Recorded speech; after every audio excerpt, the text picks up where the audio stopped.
Blood Money. Article by Anna von Reitz. Part 4.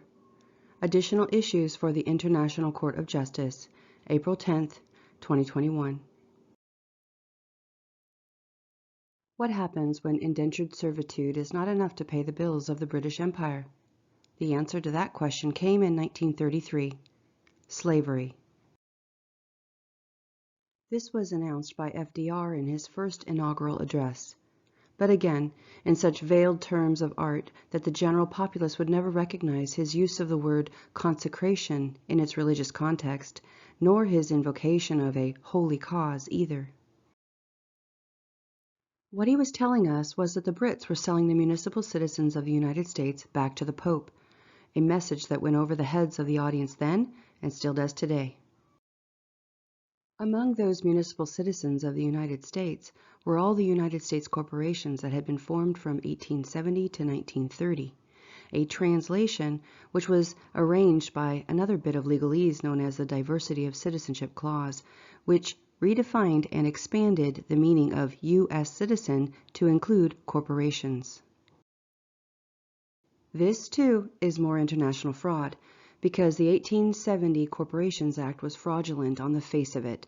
All corporations formed in this country ever since have been formed in our names, but without the authority to exercise our sovereign right to charter corporations. Thus, all the corporations and corporate citizens, too, revert to our ownership. And once again, the Brits and Papists were busy buying, selling, and trading upon assets that never belonged to them, and exercising authorities never assigned to them. Via the 1933 New Deal between our two foreign federal subcontractors, the Pope, acting in his secular guise as pontiff, acquired legal title to all the U.S. corporations, as well as the living, breathing municipal citizenry. The former plantation slaves, their progeny, the federal civil servants, their dependents, and also any political asylum or welfare seekers. Legal title to people? That sounds like slavery, doesn't it? And so it is. One of the gobsmackers well hidden from rank and file Americans is that the municipal government never abolished slavery, and the territorial government enshrined slavery as a permanent part of its corporate constitution via the Bill of Attainder, which they published as the 14th Amendment. In the years leading up to this, the excuse for it was that it was just a cozy little deal between the British King and the Pope, designed to collect war reparations. After the 1930-33 round of bankruptcies, a new era of glorious collusion opened up, in which the municipal, Papist, and territorial, British, subcontractors agreed among themselves to join forces under the Declaration of Interdependence of the governments in the United States. The municipal citizens of the United States had always been considered assets of the public charitable trust, property and chattel thereof, and this was allowed because the municipal government, acting as an independent international city-state of Washington, D.C., allowed slavery. After 1920, the Brits got in on the act, doing the same basic thing by redefining their own indentured servants, the British U.S. citizens, as dual citizens of the municipal government. The game was on. They simply entrapped all the unwary Americans, redefined everyone as a dual federal citizen, and split the take. The British courts prosecute the victims as municipal citizens, and the municipal courts prosecute them as British territorial U.S. citizens. This double-ended impersonation scheme is a crime of fraud and personation being employed on an unimaginable scale. The municipal government got the equitable title to the new slaves, and the British government got the legal title, which they handed over to Westminster for administration.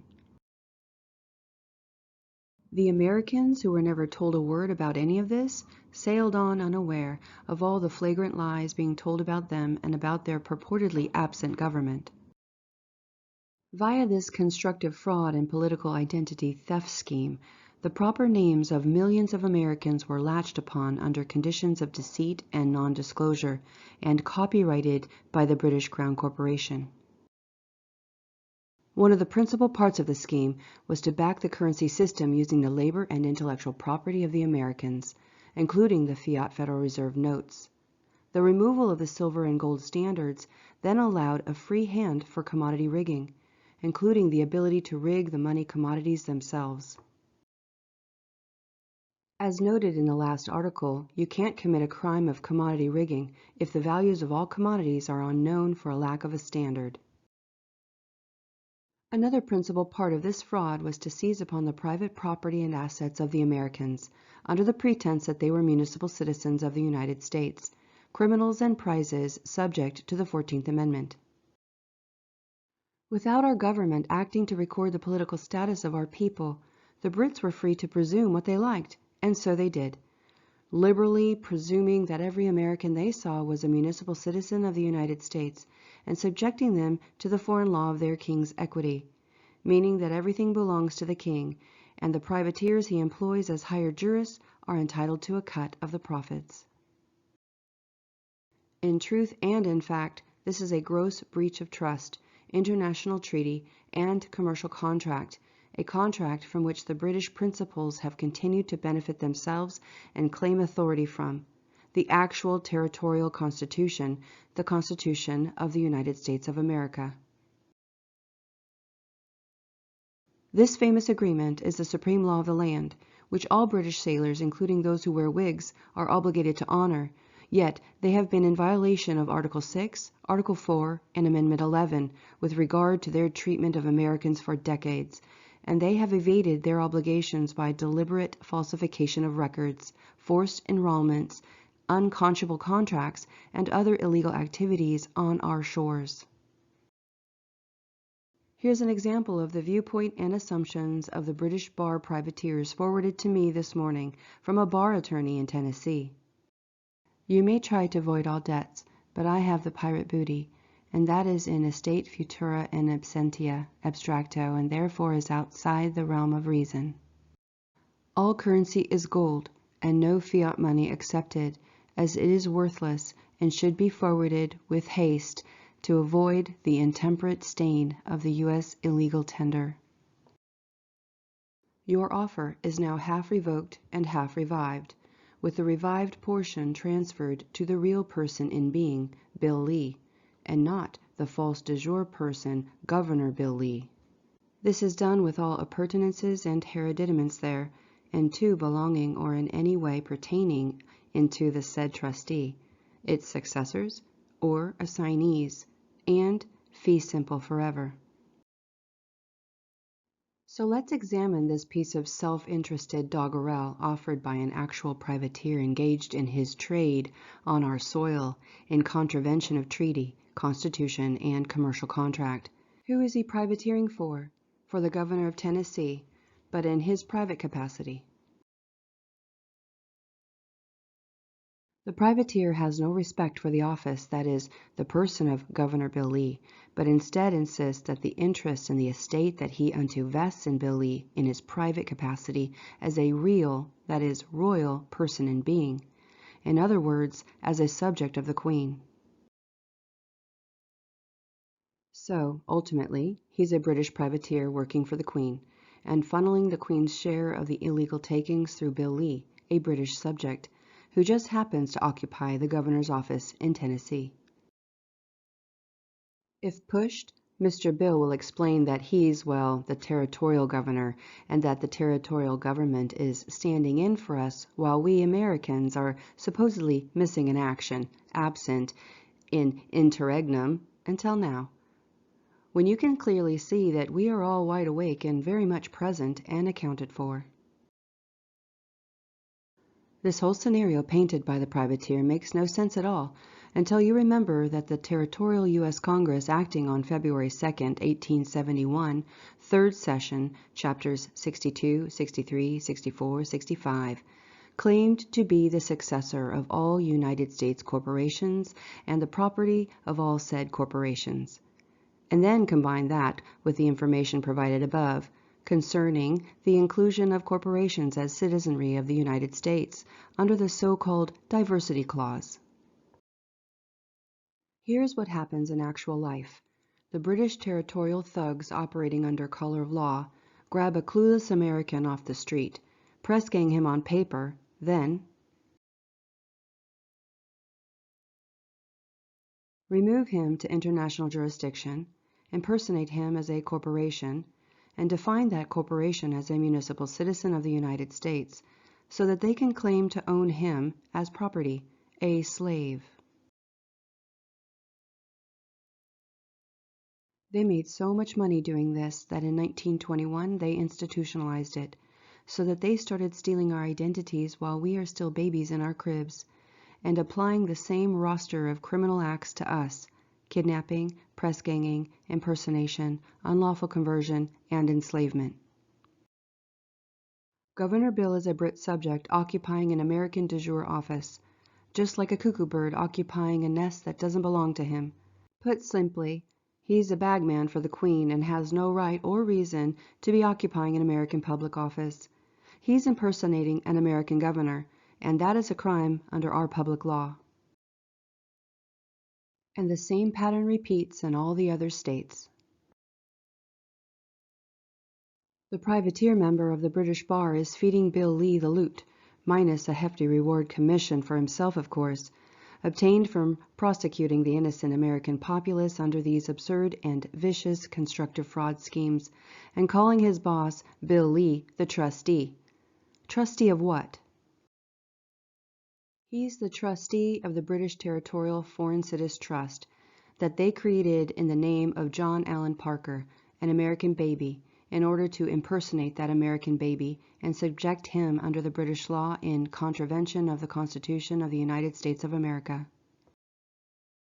They've been busily kidnapping, press ganging, and removing American babies from their native land and soil, with nobody being the wiser.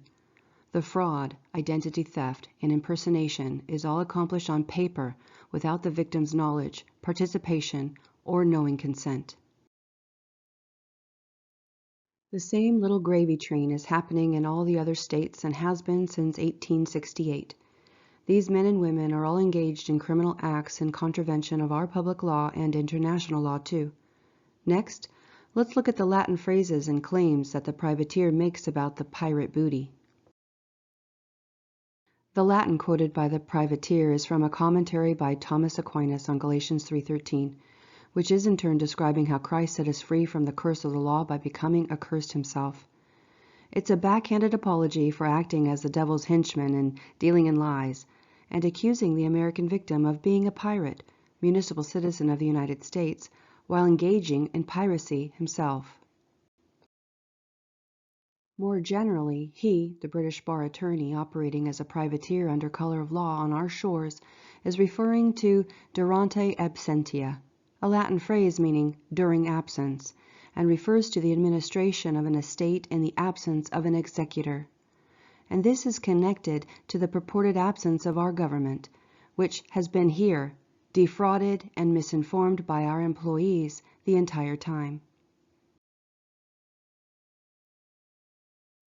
All Americans and their estates are naturally outside the jurisdiction of the British courts, so they drag the impersonated American estate into their jurisdiction by the illegal and unlawful means described above.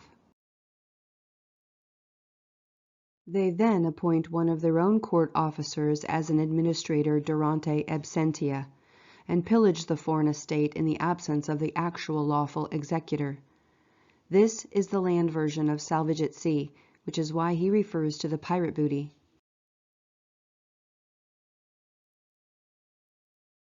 The privateer has been appointed to act as administrator durante absentia by a state-of-state court, and based on this authority assumed under color of law, he pretends to have the power of life and death over his American slave and ownership of all the American assets.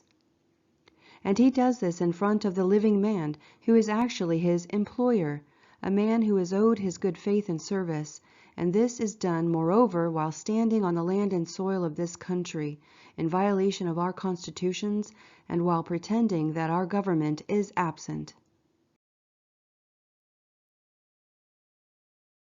Finally, note that the privateer is attempting to solicit a bribe purportedly payable to Bill Lee via a Cash App transaction, and advocating this even though it's worthless and not currency, to avoid the taint of US dollars. This is especially offensive and ironic, not only because of the bribery, but because the British territorial government is responsible for purloining the gold and silver belonging to Americans and moving it all offshore to locations in the Philippines, Indonesia, and elsewhere for safekeeping, and also responsible, therefore, for denying Americans access to their own precious metals and preventing the issuance of both a commodity-backed monetary standard and a precious metals-backed currency. This is being reported to the International Court of Justice for prosecution of the rogue governments promoting this great fraud, the corporations implementing it, and for the specific investigation of William Byron Lee, also known as Bill Lee of Franklin, Tennessee, and as Governor Bill Lee, and the Madison County Court in Tennessee, which is self-evidently engaged in human trafficking, personage, barratry, and other crimes, including usurpation against the lawful government of Tennessee and the Tennessee Assembly, which is now in session.